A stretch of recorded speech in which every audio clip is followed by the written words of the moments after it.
Boa tarde a todos. Eu sou a professora Adriana Bax, professora aqui da FEA, e gostaria de apresentar a professora Luísa Cajica Carvalho.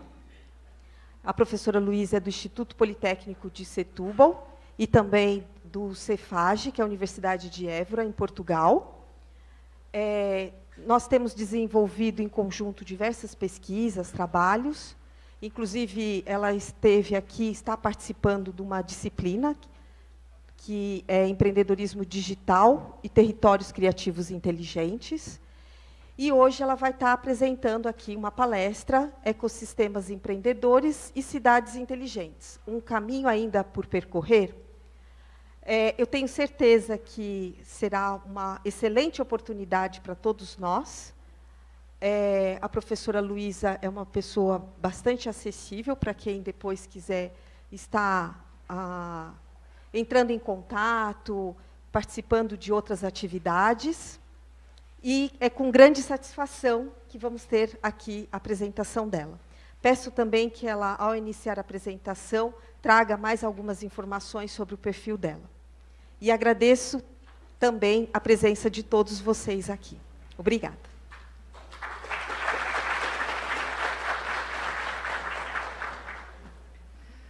Então, muito boa tarde a todos e a todas. Espero que o meu sotaque de Portugal não seja muito difícil de entender. Vou tentar assim falar com a boca mais aberta para ver se vocês compreendem melhor. Queria agradecer a introdução dada para a professora Adriana e é um prazer estar aqui no Brasil, em São Paulo, e de alguma forma a partilhar e a aprender mais sobre estes diversos tópicos que investigo. Complementando o que a professora Adriana disse, eu trabalho sobretudo nas áreas do empreendedorismo e inovação, com às vezes uma perninha na área da internacionalização e tenho experiência, portanto trabalho atualmente no Instituto Politécnico de Setúbal, trabalhei também há alguns anos lá em Portugal na Universidade Aberta, que é uma universidade pública em Portugal, e, enfim, o percurso tem sido dentro destas áreas.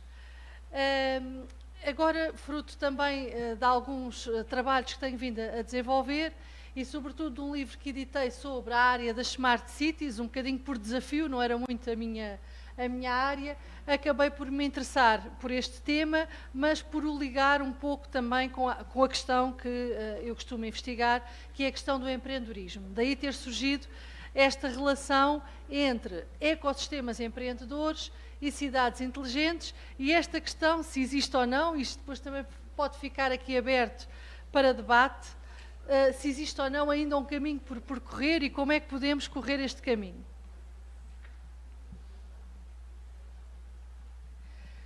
Então, há aqui um tópico relevante que o último relatório da ONU mostra que a evolução da população mundial é cada vez mais urbanizada.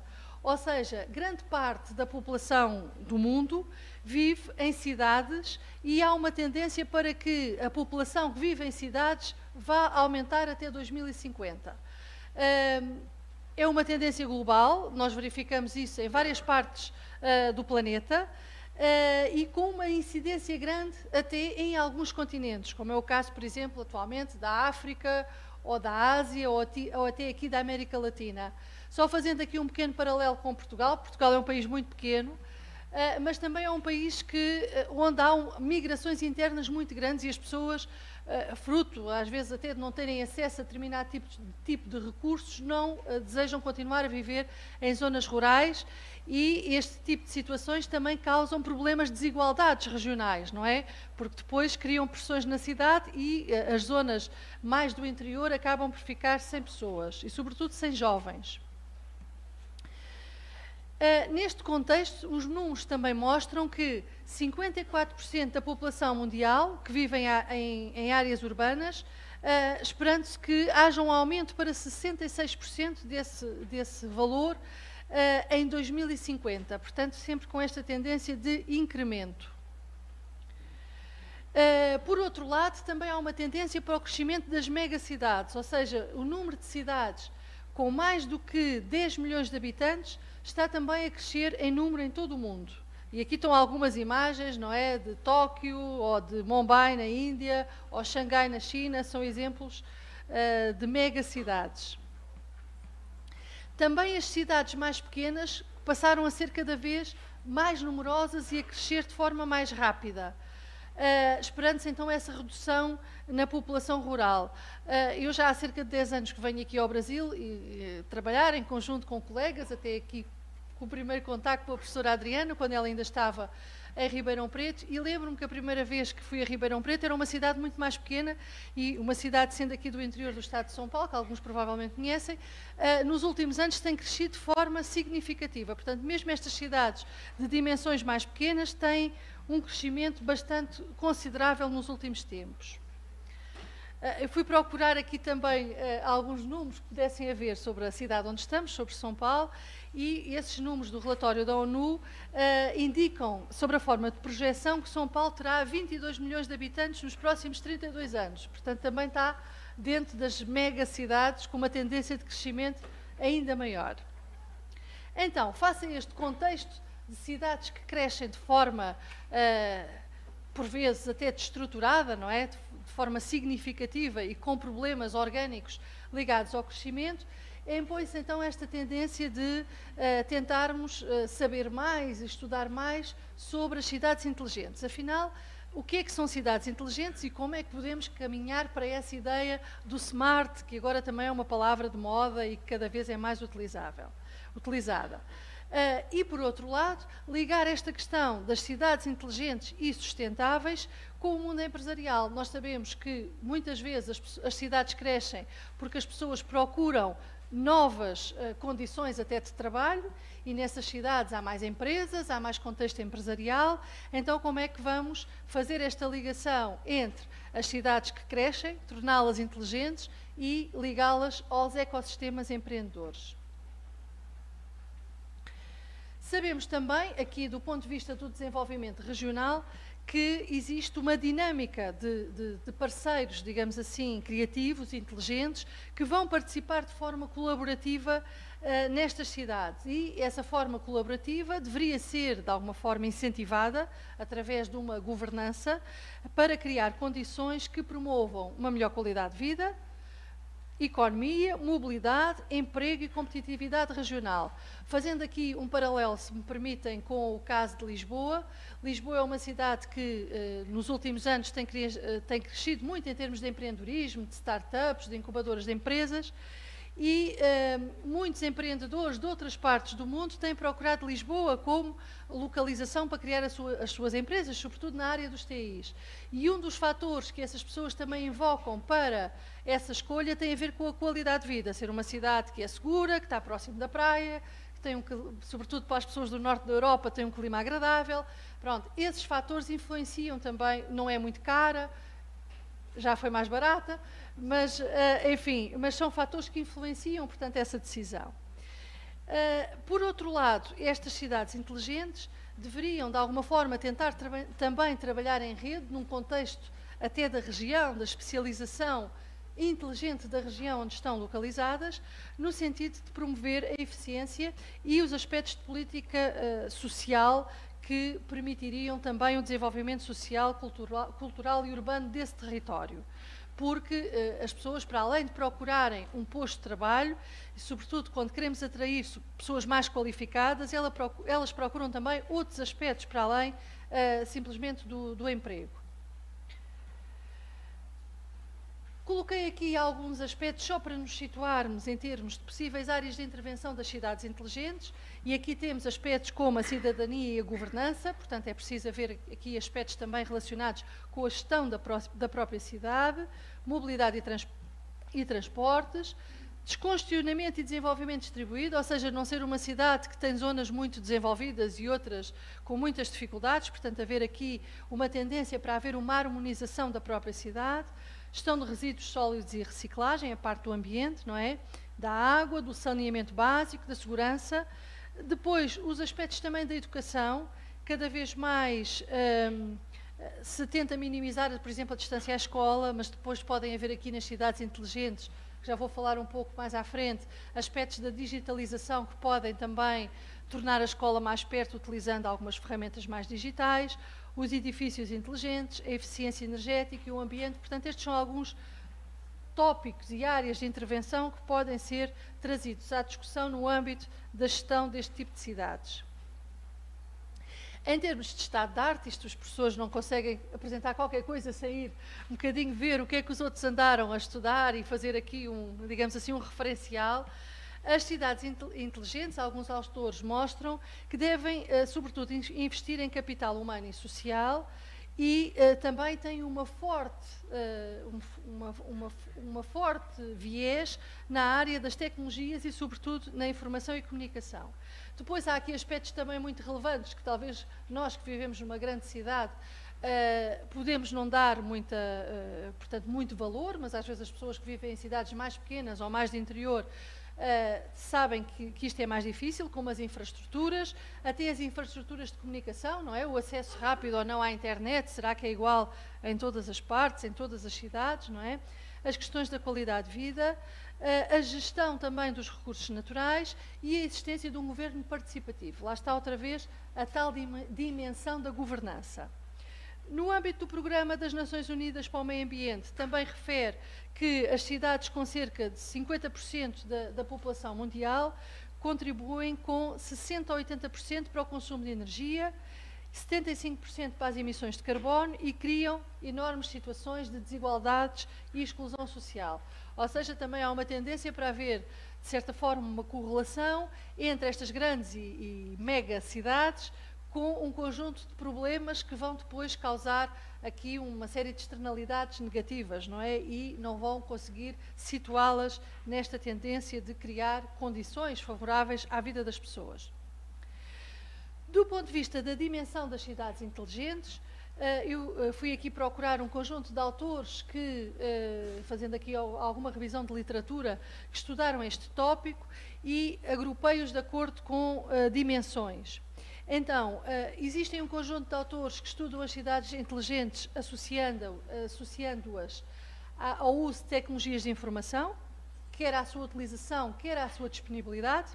Não é? Agora estamos no mundo das apps, portanto, esta poderia ser uma tendência, mas ainda hoje de manhã, num curso que estamos aqui a ministrar, tivemos aqui a participação de uma professora de Espanha que trabalha na área do turismo e uma das questões que se pode colocar aqui é que por vezes vocês vão viajar para uma cidade, têm uma série de apps, mas as apps não estão integradas, não é? Os aplicativos são todos diferenciados e fazem coisas muito diferentes, portanto não há, por vezes, às vezes considera-se que agora para resolver alguma coisa faz-se um aplicativo. E para gerir a cidade em vários contextos, para além de fazer o aplicativo, é preciso haver alguém que faça uma gestão adequada desse aplicativo. Portanto, essa questão também agora pode ser aqui um ponto crítico. Depois, a questão dos ecossistemas empreendedores, através de atividades, quer sejam elas empresariais, quer sejam de criação de empresas, é outra dimensão estudada e associada às cidades inteligentes.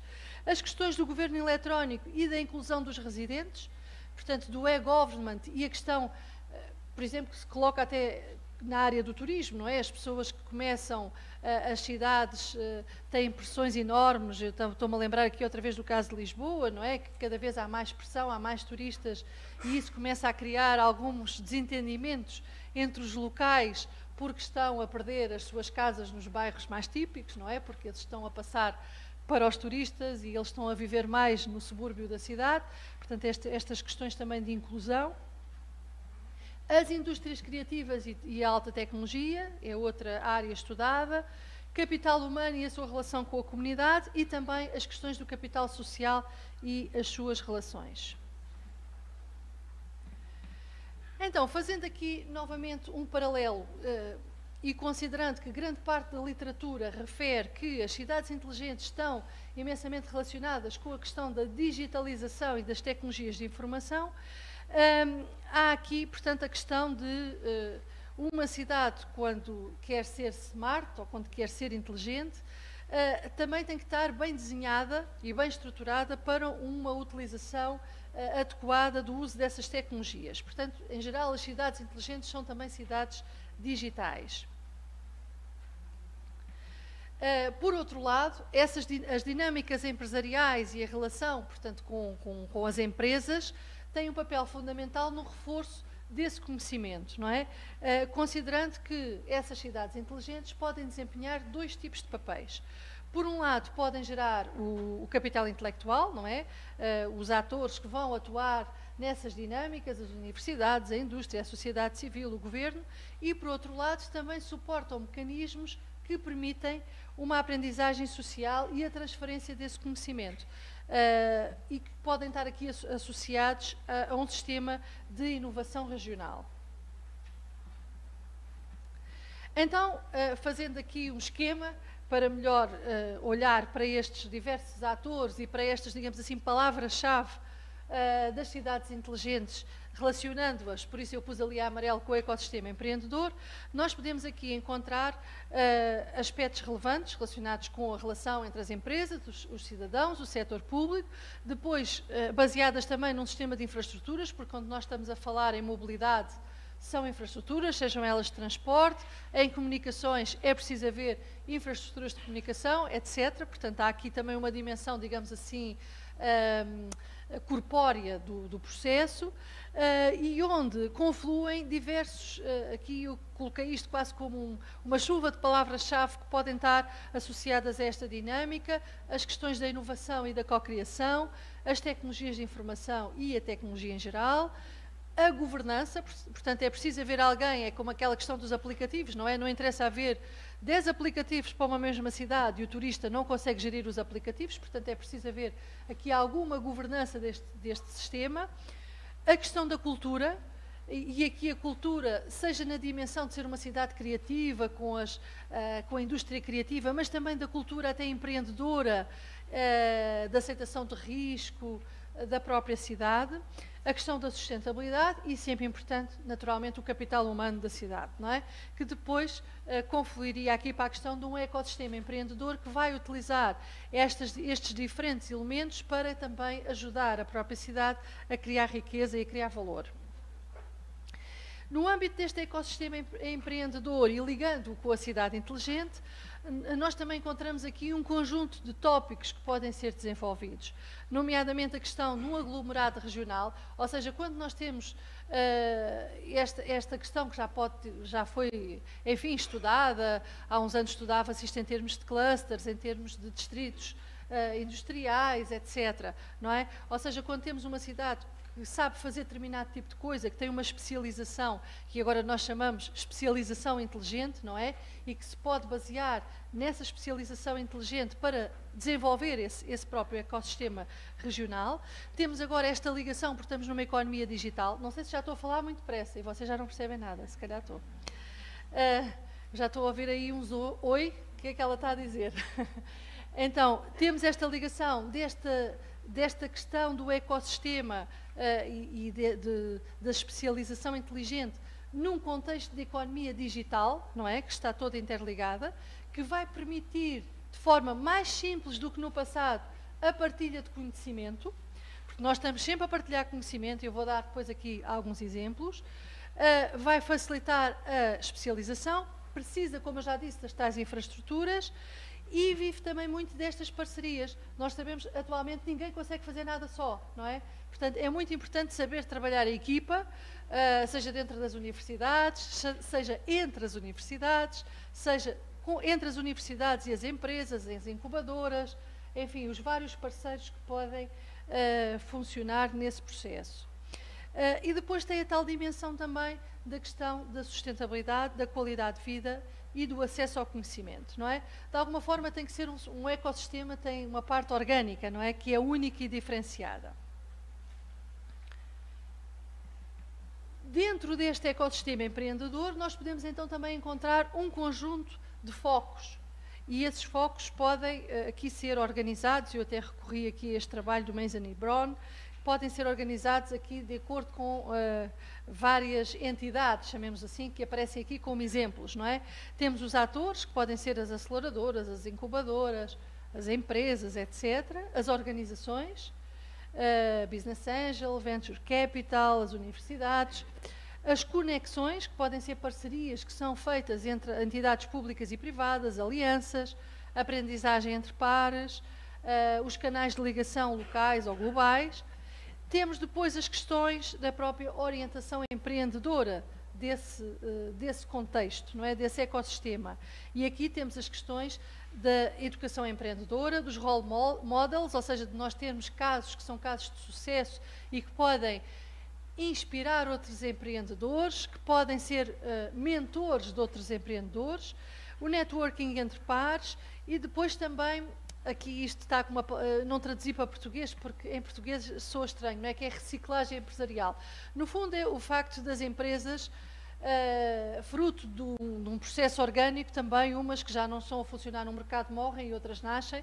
O que importa é que haja, portanto, que essas empresas que estão a morrer, não estão a morrer por não terem apoio ou por haver aqui uma questão do Vale da Morte nos primeiros 2 anos de vida e elas não terem, portanto, essa capacidade de escalar ou de crescer, mas sim porque se desatualizaram no mercado, isso vai partir para novos projetos, não é? E isso também é fruto de um crescimento e de uma aprendizagem. Então, colocando aqui no centro deste triângulo o empreendedorismo e a inovação, nós podíamos aqui ligá-lo a 3 dimensões.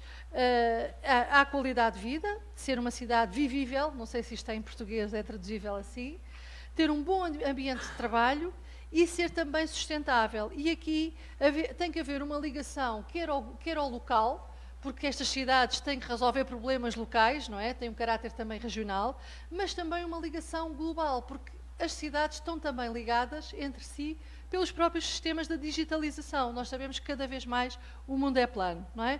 Portanto, há uma conectividade, seja ela social, seja ela tecnológica, há uma ligação com tendências da internet das coisas, há uma tendência na área da tecnologia, da robotização, etc. Portanto, todos estes contextos vão influenciar, portanto, as questões do empreendedorismo e inovação neste âmbito. Então, estas cidades inteligentes vão também favorecer aquilo que é a inovação aberta. Nós sabemos que estes ecossistemas empreendedores, não é, vão, de alguma forma, promover parcerias multilaterais entre as cidades, entre os centros de pesquisa, entre a indústria, a comunidade e, de alguma forma, requerem cada vez mais uma proximidade com os cidadãos, mas também imponham que haja a tal governança local. De certa forma, nós podemos dizer que estas cidades inteligentes favorecem a criatividade. Também existem alguns indicadores para medir questões relacionadas com criatividade, não vamos entrar muito por aí, mas de alguma forma elas associam talento, tecnologia, tolerância e criam novos processos que favorecem o desenvolvimento de novas ideias, que podem ser através de living legs, de formas de cocriação, etc. Também era importante, e eu quis fazer aqui esta ligação, que estas cidades inteligentes contemplassem as pequenas e médias empresas. O que é que nós verificamos? Que muitas vezes a grande dificuldade da digitalização, de permanecer no mercado, etc., está muito relacionada com as empresas de pequena e média dimensão. Mas, por outro lado, em todo o mundo, estas empresas, as PMEs, são as empresas mais representativas das economias. Em quase todo o mundo, elas representam mais de 90% do tecido empresarial dos países. Mas muitas delas são as tais que morrem, que não conseguem entrar no processo digital, que não conseguem inovar, etc. Portanto, é também aqui preciso trazer estas pequenas e médias empresas para novos modelos de negócio, dar-lhes a oportunidade também delas crescerem, de escalarem e, portanto, partir também para novos modelos de criação de valor e que seguem novas tendências e que, por vezes, estas empresas parecem estar um pouco aliadas dessas novas tendências que o mercado mostra e que são inevitáveis, não é? Não há forma de entrar por outro lado. E estas novas tendências têm muito a ver com os novos modelos de criação de valor.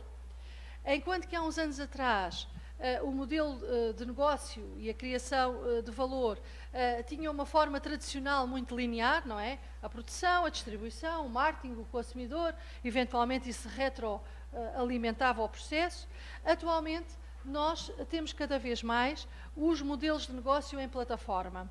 Ou seja, nós temos plataformas ligadas a ecossistemas e que criam valor em 2 sentidos e de forma contínua. E aqui são alguns exemplos, não é? Que são globais. mas que também estão a permitir que algumas pequenas e médias empresas, por vezes até sobrevivam, é o Airbnb, a Uber, a Google, o Facebook, são exemplos, portanto, de modelos de negócio em plataforma e que estão a beneficiar da digitalização e que estão, em grande parte, inseridas nos contextos das cidades inteligentes. Então, estes modelos de negócio em plataforma caracterizam-se por serem modelos que criam valor e possibilitam a interação de 2 ou mais consumidores ou grupos de participantes. Só aqui para termos uma definição. Então, aqui está em inglês, mas os nomes também das empresas são praticamente todos globais, mas de alguma forma são alguns exemplos de plataformas, portanto, de partilha, não é? Que nós temos em diversas áreas, desde a área da comunicação, não é? Com o WhatsApp, que toda a gente usa, com o Skype, a área social, plataformas como o Facebook, o LinkedIn, a área dos mídia, YouTube, Amazon. A área da pesquisa, ninguém consegue já fazer nada sem entrar no Google, não é? Para muitos de nós, até a primeira entrada na internet. Plataformas também abertas de open source, não é? Para sistemas operativos, como o Linux, e algumas mais controladas, fechadas e ligadas a aplicativos e a lojas, não é? Como a Windows, a Apple Store, etc.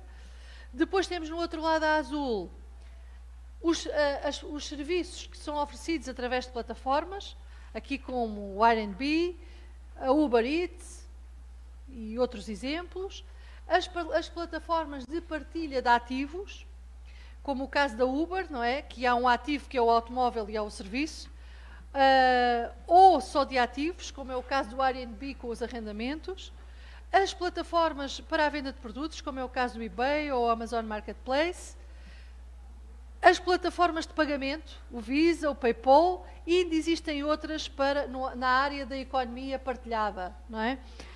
E plataformas de nicho e algumas até só específicas para determinadas cidades ou países. Ou seja, este mapeamento mostra que provavelmente em grande parte do nosso dia, da nossa vida, nós vivemos ligados a modelos de negócio que são modelos de negócio de plataforma. E esta tendência será uma tendência que os estudos mostram que vai ser cada vez mais prevalente. Então, como é que há a criação de valor, a captura de valor neste tipo de negócio, neste modelo de negócio? Este tipo de plataformas ajudam a vender serviços ou produtos, porém têm aqui algumas características que não deixam de ser curiosas. Por um lado, o dono da plataforma não produz os serviços que vende, não é? Portanto, caso aqui da eBay ou da Alibaba. Ou não fornece os serviços, não é? A Uber ou a Airbnb, portanto, eles não fornecem diretamente os serviços, não é? E também não criam conteúdos. É outro exemplo, porque os conteúdos publicados diariamente no Facebook, no Twitter, no Instagram, no YouTube, são conteúdos criados pelas pessoas, portanto, eles não fazem esse tipo de gestão. Basicamente, eles tiveram a grande ideia, não é? E depois todos os outros vão fazer o resto. Que pena não ter tido esta ideia, não é? Que assim a pessoa não vivia de ser professora e já era rica, já estava noutra. Então, só para vermos aqui alguns exemplos, no caso do Facebook, por exemplo, como é que é criado o valor neste negócio? No lado da oferta, nós temos os utilizadores que vão criar os conteúdos, que não recebem recompensa alguma para esse efeito, mas esses conteúdos são utilizados, e os seus perfis, para o advertisement. No lado da demanda, temos os advertisers que podem criar campanhas com os Big Data, não é? Cada vez mais vocacionadas e dirigidas para um público-alvo que sabe tudo o que nós gostamos, não é? Sabe onde é que passamos férias, o que é que gostamos de comer, quem são os nossos amigos, qual é a nossa qualificação, portanto, eles sabem tudo o que se passa deixamos esse rastro digital, não é? E isso vai ajudar esses indivíduos a criarem campanhas personalizadas, porque nós também, como consumidores, cada vez mais exigimos receber, não é, esses contactos diretos por parte das empresas, não é? Se alguém vem fazer antes tínhamos um cartão de fidelidade, mas agora já temos alguém que nos diz: olá Luísa, temos esta promoção hoje para ti, não é?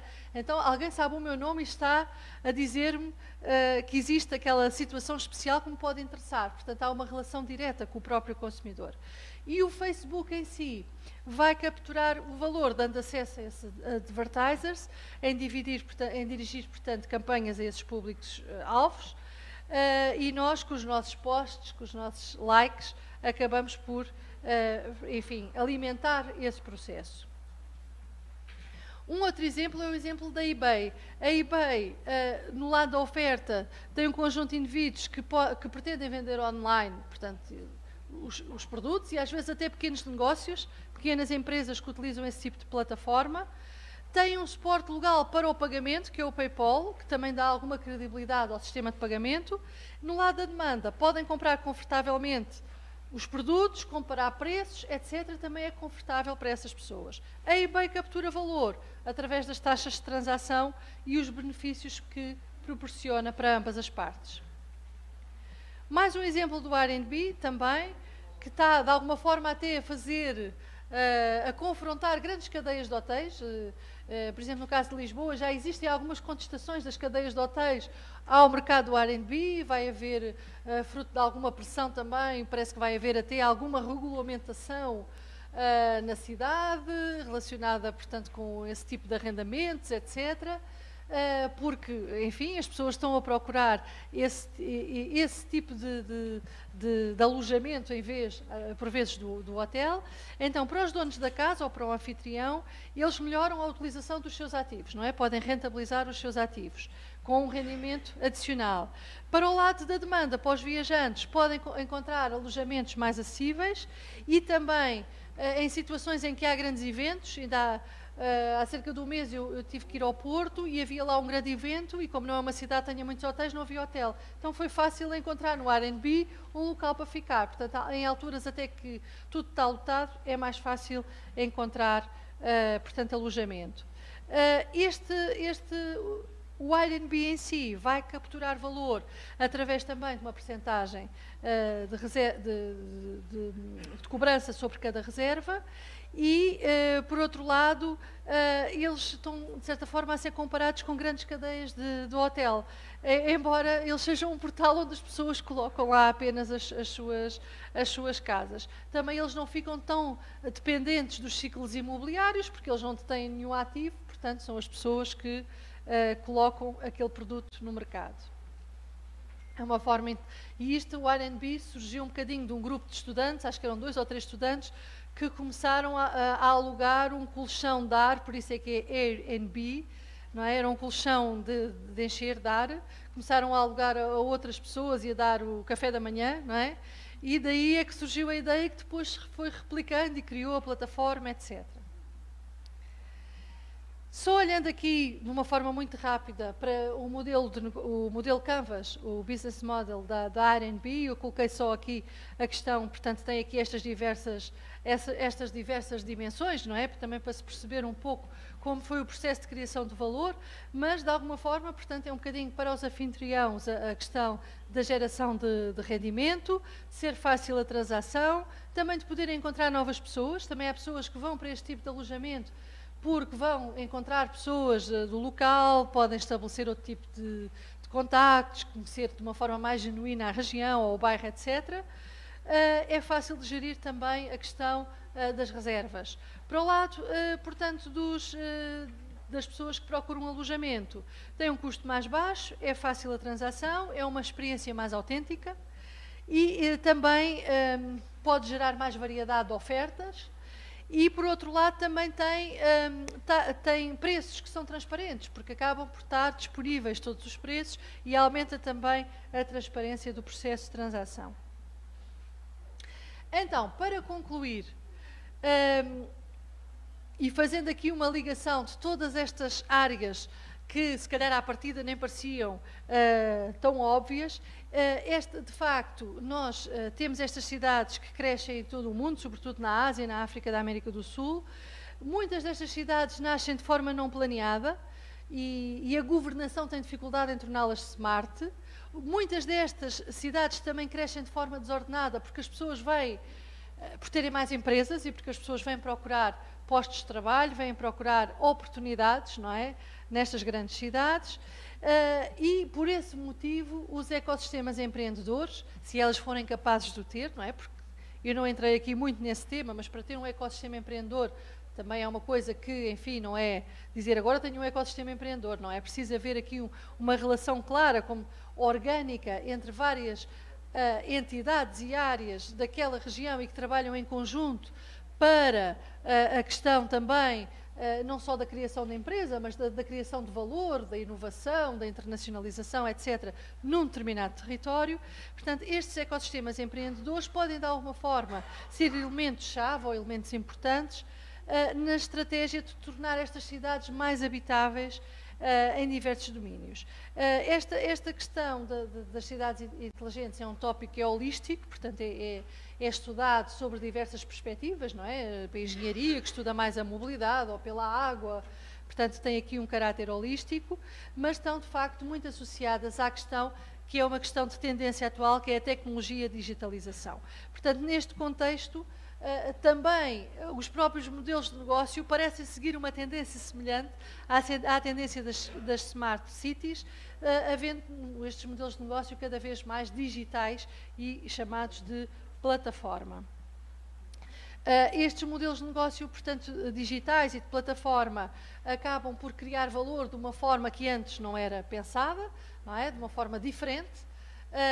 Um valor partilhado, numa economia que é cada vez mais de partilha, não é? Aproveitam, portanto, essa tendência portanto, este valor também é criado através do networking e dos outros elementos da rede, não é? Porque nós sabemos que quando vocês fazem uma postagem no Facebook ou noutro local qualquer, portanto, estão a partilhar aquilo não só com os vossos amigos mais próximos, não é? Mas há um conjunto de ligações indiretas que vão ser afetadas por todo esse processo. Em suma, e para terminar, as palavras-chave que elegeria aqui para terminar esta apresentação são que há aqui aspectos a contemplar nestas cidades, como a sustentabilidade, que é uma questão importante, o ambiente, não é? Portanto, é cada vez mais um tópico, as alterações climáticas, como é que isso vai influenciar todas as tendências até das cidades. Há cidades que eventualmente até podem desaparecer. Estava a ver o caso agora de Veneza, que tem cheias e chuva e que está tudo alagado, portanto há aqui também uma pressão turística enorme e impactos ambientais que podem até, em última análise, fazer desaparecer aquela cidade, que será um crime. A questão da criatividade, ser uma cidade criativa e aberta à diferença, e aí a questão da multiculturalidade da cidade também é relevante, a abertura da cidade ao mundo.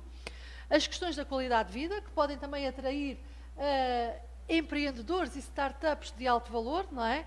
Não é por acaso que o pessoal quer vir para Lisboa, não é? Pois atravessa a ponte, dá para fazer surf no outro lado, dá para ir à praia, a comida também se come bem em Portugal, portanto, acaba por ser um contexto favorável e há aqui uma forte influência, quer das questões da tecnologia, quer das questões, portanto, do digital, que são, de facto, não já uma tendência, mas um fator presente na vida diária de todos nós. Espero que o meu português não tenha tido muitas vocês tenham entendido. Também alguma questão que queiram colocar ou que não tenham entendido, eu estou aqui ao vosso dispor, livre, sem família e disponível para o que vocês quiserem perguntar. Obrigada.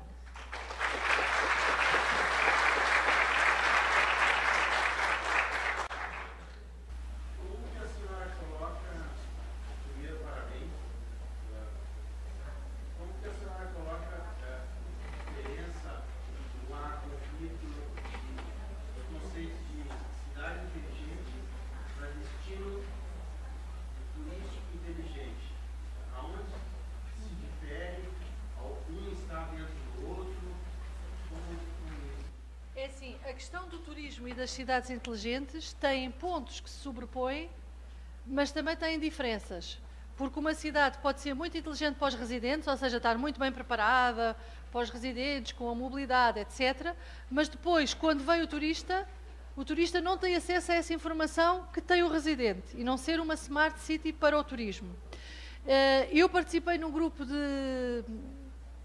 Isto em português é muito estranho. Os espanhóis dizem que é despertos, de expertise da União Europeia para fazer a eleição da cidade europeia mais inteligente no turismo. Ganhou Helsínquia. E nós tínhamos um conjunto de indicadores que eu analisar as cidades tendo em conta a tecnologia, o ambiente, a parte do empreendedorismo, a parte do património, e há muitos desses indicadores que são relevantes para os turistas, mas não são para as pessoas, porque assim, se eu vivo numa cidade, por exemplo, eu sei o horário dos transportes, ou é fácil de eu saber. Agora, se eu sou turista, como é que eu vou saber se, por exemplo, quer comprar um bilhete para o teatro? Tenho que ir lá ao teatro, posso comprar à distância. Se eu quero apanhar um transporte para algum lugar, como é que aquilo funciona? Há aplicativos, é fácil de aceder para o turista. Depois a questão, por exemplo, da mobilidade.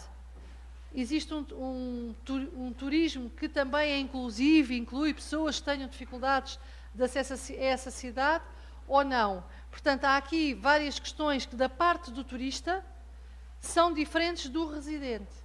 E não é necessariamente verdade que uma cidade inteligente para os residentes seja também inteligente para os turistas. Poderão, de facto, haver pontos de confluência, mas têm que ser salvaguardados outros aspectos que são particulares da pessoa que vai em turismo e que não tem conhecimento de muitos aspectos sobre a cidade. Parabéns pela palestra. Aqui no Brasil nós temos uma vocação chamada de políticas públicas. E é uma das formas de atacar o assunto de cidades inteligentes, as políticas públicas. Mas também a gente conhece, sabe que a cidade é gerida por uma organização, e a organização tem projetos. O que diferiria, e quais seriam as diferenças mais substanciais na gestão de políticas públicas inteligentes para cidades inteligentes e projetos para cidades inteligentes? Eu acho que a principal diferença é que, bem, se for uma política é alguma coisa que está integrada, não é?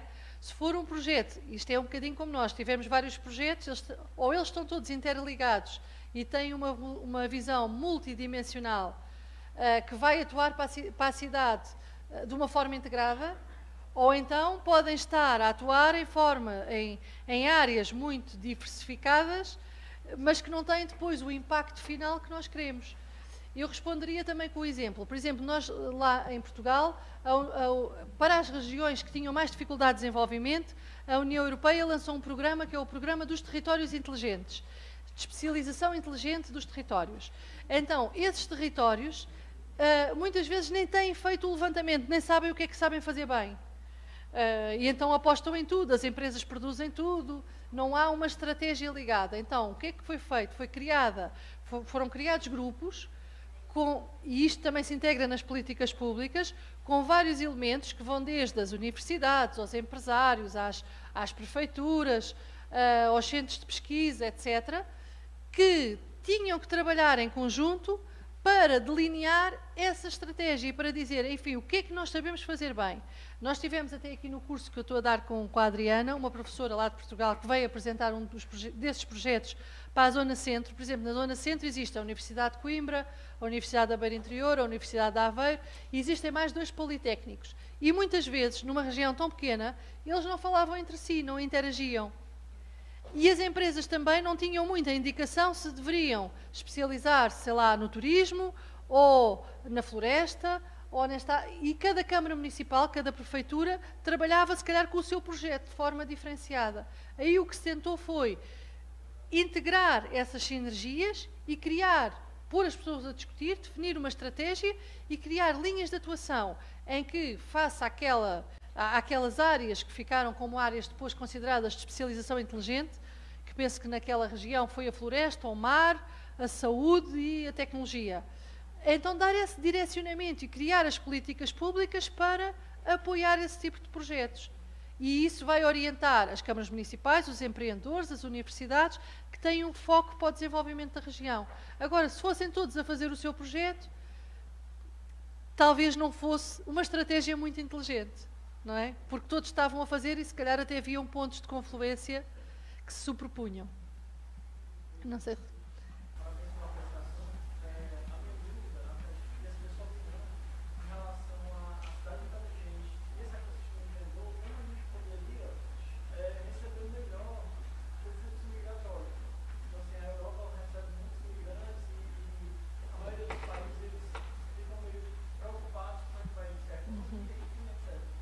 Estados Unidos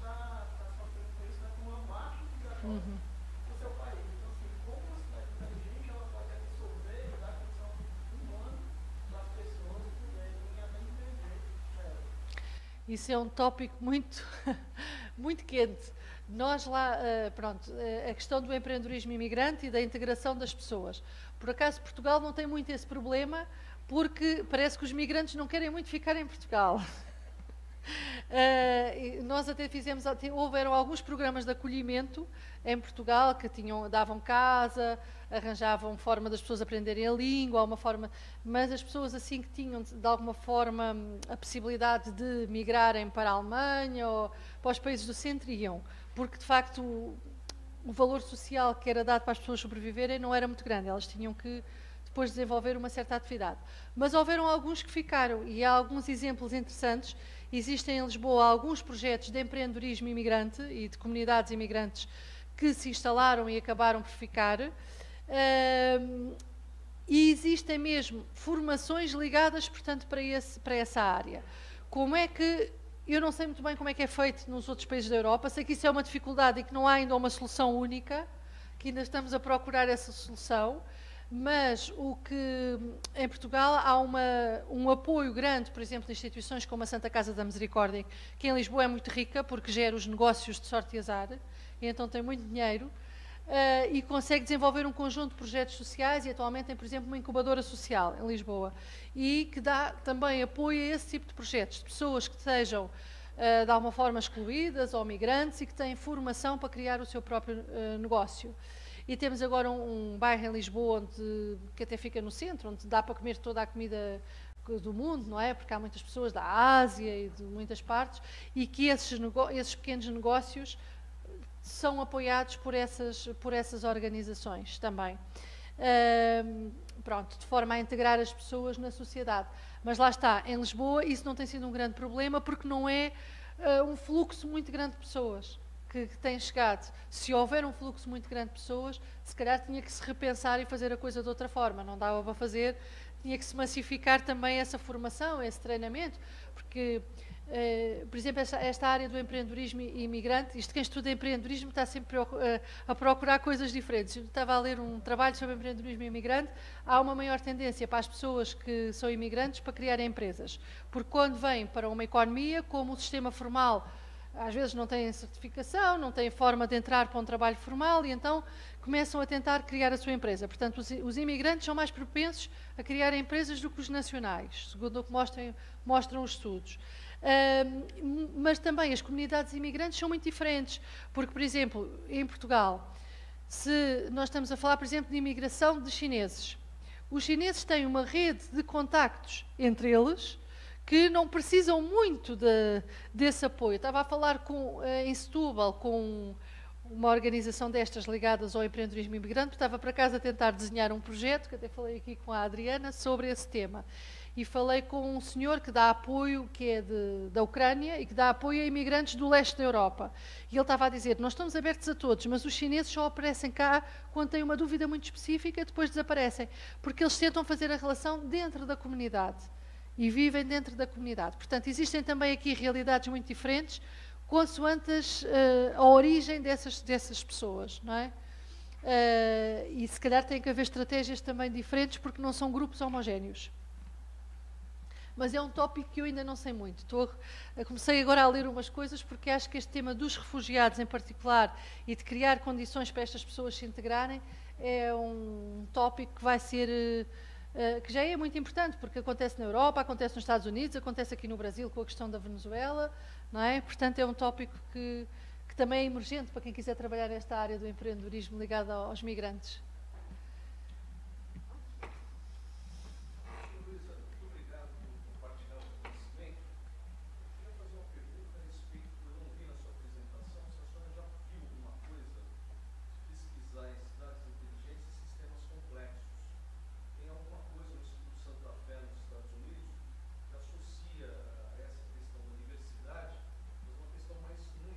Os cálculos, quanto mais aglomerado e mais diverso, e isso através de uma matemática de sistemas complexos, isso demonstraria que essas cidades são mais criativas. Sim. E mais empreendedoras.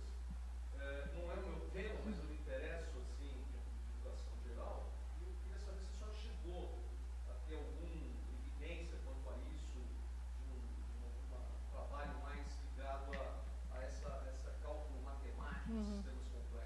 É assim, nunca fiz nenhuma pesquisa empírica sobre isso, sobre essa utilização, mas já vi que existem alguns artigos que vão um bocadinho nessa tendência, não é? Destas cidades, a questão da multiculturalidade, a diversidade, gerar também mais criatividade, não é? E existem mesmo alguns indicadores que por vezes até são utilizados na economia regional para avaliar os níveis de criatividade até de regiões, de bairros, que mostram que essa questão, portanto, da multiculturalidade, da existência de, sei lá, diferentes orientações sexuais, por exemplo, coisas muito diversas que influenciam o processo de criatividade, e se aqueles bairros aceitam mais essas diversidades, tendem a ser mais criativos. E que isso depois tem um impacto se relacionarmos com as empresas e com os ecossistemas.